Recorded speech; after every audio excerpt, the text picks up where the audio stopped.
Salut tout le monde. Aujourd'hui, nous allons voir ensemble un autre cours de lexique. C'est le sens propre et le sens figuré. C'est le sens propre et le sens figuré. À partir de ce cours, on va comprendre qu'un mot peut avoir deux sens, un sens propre et un sens figuré, selon le contexte de la phrase. Découvrir, comprendre et utiliser les expressions de la langue française au sens figuré.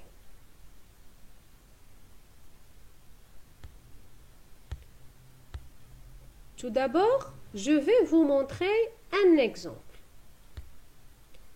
La première phrase, ce bijou est très cher. Il est en or.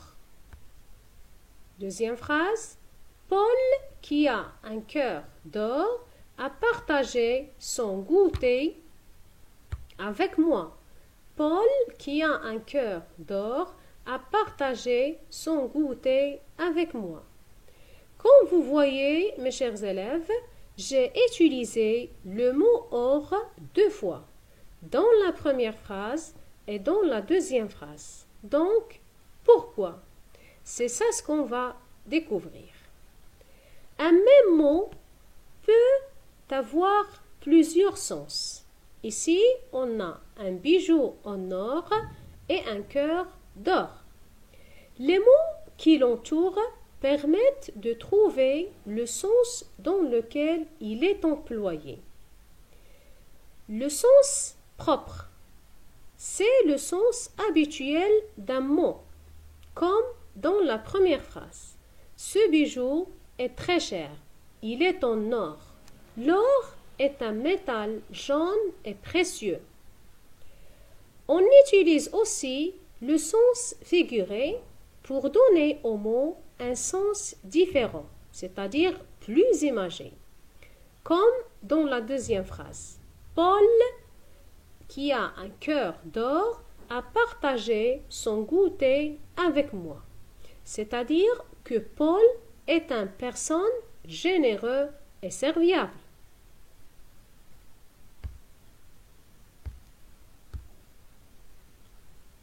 Regardez bien ces deux sens.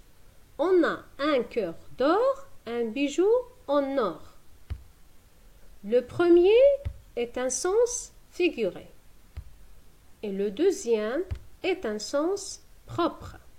Le premier est un sens figuré et le deuxième est un sens propre.